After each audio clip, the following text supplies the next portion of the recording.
Hello friend, learning training channel में आपका स्वागत है। अभी हम 9 अप्रैल एफआईडीआई डाटा को एनालाइज करेंगे।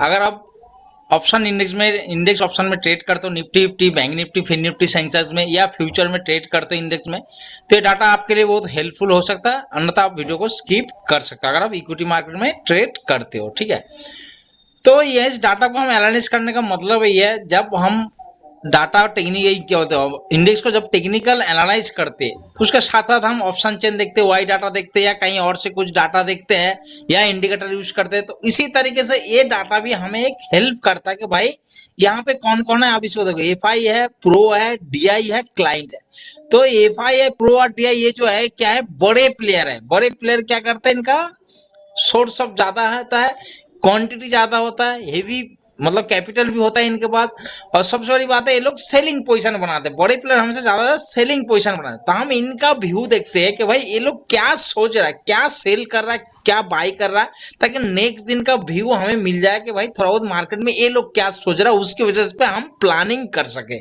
समझ में, इसके बेस पे हम ना कॉल लेते ना पुट लेते, हम सिर्फ एक वीडियो इस डाटा को एनालाइज के माध्यम से हम समझने की कोशिश करते हैं कि भाई इन्होंने क्या सोच रहा है। ये लोग इस तरीके से मार्केट को डाउन साइड ले जाना सोच रहा है या मार्केट को अप साइड ले जाने के लिए कोशिश करे, तो उसी हिसाब से हम ज्यादा से ज्यादा उसी साइड का प्लानिंग बनाते। प्लानिंग तो अपना सेटअप, अपना प्राइस एक्शन पे, लेकिन क्या मेंटली तौर पे हम तैयार रहते हैं कि भाई मार्केट में कल इस साइड मूवमेंट देखने को मिल सकता है, बाय ऑन डिप या सेल ऑन राइज, या डाटा बड़ा बड़ा रेंज में रहने वाला, तो उसको हम एनालाइज करते हैं। तो चलते हैं, वीडियो को शुरू करते हैं। यहाँ पे सबसे पहले देखते हैं क्लाइंट, इन्होंने 9 तारीख को क्या बाय किया, क्या सेल किया, इन्होंने क्या किया। सबसे पहले हम ऑप्शन का डाटा देंगे। ऑप्शन इंडेक्स कॉल में लॉन्ग, मतलब कॉल को बाय किया, बुलिश व्यू। साथ में क्या किया, ऑप्शन इंडेक्स कॉल को शॉर्ट, कॉल को सेल किया है, बियरिश व्यू है, मतलब बाइंग करके बुलिश और साथ में कॉल को शॉर्ट किया, बियरिश व्यू है। उसके बाद हम डीआई, डीआई को देखो, ऑप्शन इंडेक्स पुट में लॉन्ग, मतलब पुट को बाय किया है, बियरिश व्यू है। उसके बाद एफआई जो कि सबसे ज्यादा इंपॉर्टेंट, एफआई, एफआई ने क्या किया, पुट में लॉन्ग, पुट को बाय किया, बियरिश पोजीशन, साथ में कॉल को भी शॉर्ट किया, कॉल को सेल किया, दोनों पोजीशन इसका बियरिश व्यू है। प्रो लेवल में देख सकते हो, प्रो कॉल में लॉन्ग, कॉल को बाई किया है, बुलिश पोजीशन, साथ में कॉल को शॉर्ट किया, कॉल को सेल किया, बियरिश व्यू। हम वीडियो की शुरुआत में पहले ही बताया कि भाई हम किस साइड व्यू रखेंगे, हम सेलिंग साइड। तो ऑप्शन ने कॉल को शॉर्ट किया, कॉल को शॉर्ट किया मतलब sell on rise, bearish view इन्होंने रखा। तो मार्केट में हमें कल का हो सकता है कल नेगेटिव मूवमेंट देखने को मिल जाए। लेकिन इसमें देखो, सिर्फ ये नहीं कि भाई ये डाटा बनेगा हमें पुट बाई कर ले या कॉल को सेल करते रहना। अभी यहाँ पे जो रेड कलर का आप देख रहे हो, ये भी पोजीशन है। सिर्फ यहाँ पे अगर आप देखोगे, ये कॉल शॉर्ट, ये पुट शॉर्ट, यहाँ 50 से ज्यादा, इसलिए मैंने इसको ग्रीन बनाया। ये 50 पॉइंट से ज्यादा कम है, इसलिए इसको रेड कलर से बनाया। इसे कोई मतलब माइनस पॉइंट नहीं। अब इस डाटा को बराबर के हिसाब से अगर आप देखोगे, यहाँ पे ऑप्शन है कॉल लॉन्ग, पुट लॉन्ग। तो देखो क्लाइंट का शब्द कॉल लॉन्ग में 58 ज्यादा है, यहाँ 14।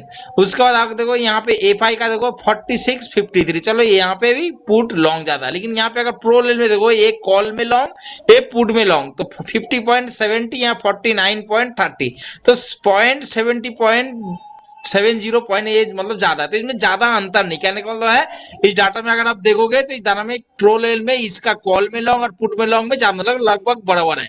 उसका दाम एफ आई में, अरे क्लाइंट में यहाँ पे देखो सेलिंग का option call short, put short. तो यहाँ पे क्लाइंट का कॉल शॉर्ट 53 ज्यादा है, यहाँ पे 46 कम है, मानता हूं। लेकिन यहाँ पे एफ आई का देखो, यहाँ पे कॉल शॉर्ट 50.13 मतलब 50.13 है, यहाँ पे 49.87 मतलब ये जो 13% यही ज्यादा है। तो इसका मतलब लगभग इन्होंने कॉल भी शॉर्ट किया, पुट को भी शॉर्ट किया। कहने का मतलब सोचा दोनों पोजीशन शॉर्ट कर गया। उसके बाद आप प्रो लेवल देखो, यहाँ पे 53, 46, तो यहाँ पे ज्यादा।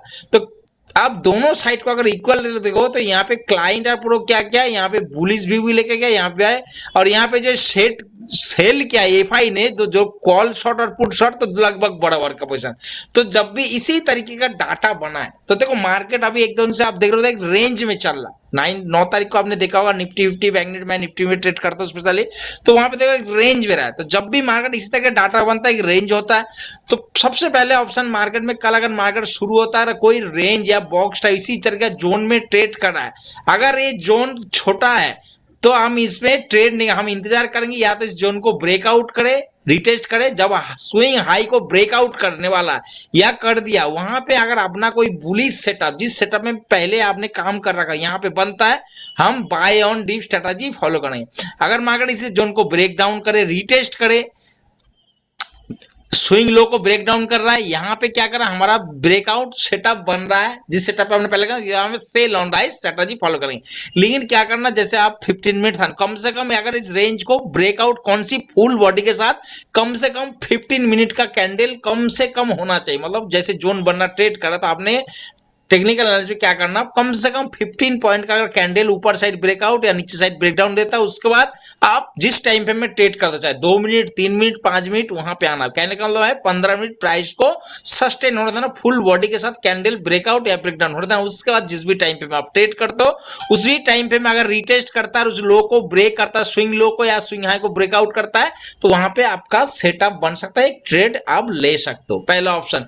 दूसरा, अगर मार्केट इसी जोन पे मानो जो 9 तारीख का जो जिस जोन पे अगर ट्रेड कर रहा था मार्केट, उसी जोन को ब्रेकआउट मतलब गैप अप या गैप डाउन के साथ अगर मार्केट कल ओपन होता है, हो सकता है, देखो प्रिडिक्शन है कुछ भी, तो वहां पे क्या करेंगे, इस जोन को हम यहाँ पे क्या करें, जो ऊपर वाले ये क्या था हमारा रेजिस्टेंस था, यहाँ पे हम सपोर्ट मानेंगे और सेम उसी तरीके से हम 15 मिनट प्लस प्राइस को सस्टेन होने देंगे कि मार्केट क्या कर रहा है। अगर मार्केट यहाँ पे सपोर्ट ले रहा है इस तरीके, तो हम buy on dip strategy follow करेंगे। 15 मिनट अगर इस जोन से नीचे गैप डाउन ओपन हो रहा है तो 15 मिनट सस्टेन होने देंगे, तो हम sell on rise strategy follow करेंगे। सिंपल लॉजिक, सिंपल तरह टेक्निकल एनालिसिस में इसको आप जाके इम्प्लीमेंट मतलब प्लॉट कर सकते हो कि भाई डाटा मिल गया, इस तरीके डाटा है, कल हम कौन सी लेवल पे किस तरीके से, वहां पे फिर टेक्निकल एनालिसिस और इस डाटा को मिला के आप जब एनालाइज करोगे तो आपको बहुत ही बेहतरीन एक व्यू मिल जाएगा, एक माइंडसेट पहले से तैयार हो जाएगा कि कल मुझे किस तरीके का ट्रेडिंग प्लान बनाना है, कौन सी लेवल पे मुझे किस तरीके से सोचना है। देखो जब आपका प्लान पहले से होगा ना तो आपको ट्रेड करने में माइंड बहुत फास्ट होता है, क्योंकि बायर का माइंड बहुत फास्ट होता है। और एक तो ऑप्शन ट्रेड, ऊपर से आप बाइंग अगर करते हो, मैं एक बायर हूं, मैं उसी हिसाब से बोल रहा हूं, तो हमें क्या मोमेंटम कैच करना है, एकदम शॉर्ट टाइम पे एंट्री, सब डिसीजन आपको बहुत फास्ट लेना। तो जब तक आपके पास प्लानिंग पहले से नहीं होगा तो आप तुरंत फास्ट डिसीजन नहीं ले पाओगे, ठीक है। तो इसलिए आपके पास अगर प्लानिंग होगा तो आप फास्ट डिसीजन लोगे, मोमेंट को कैच करोगे, तुरंत जो प्रॉफिट हो रहा है उसको लेके निकल जाओगे, ठीक है। तो ओके फ्रेंड, आशा करता हूं कि आप लोगों को डाटा, ये टेक्निकल एनालिसिस समझ में आ गया, मतलब डाटा एनालिसिस समझ में आ गया। अच्छा लगा वीडियो जानकारी, अच्छा लगा तो चैनल को लाइक और सब्सक्राइब करके रखे, ताकि आपको डेली इसी तरीके से डाटा मिलते रहे और आप नेक्स्ट दिन का एक बेटर बेहतरीन प्लानिंग बना सकते हो। Okay friend, good bye.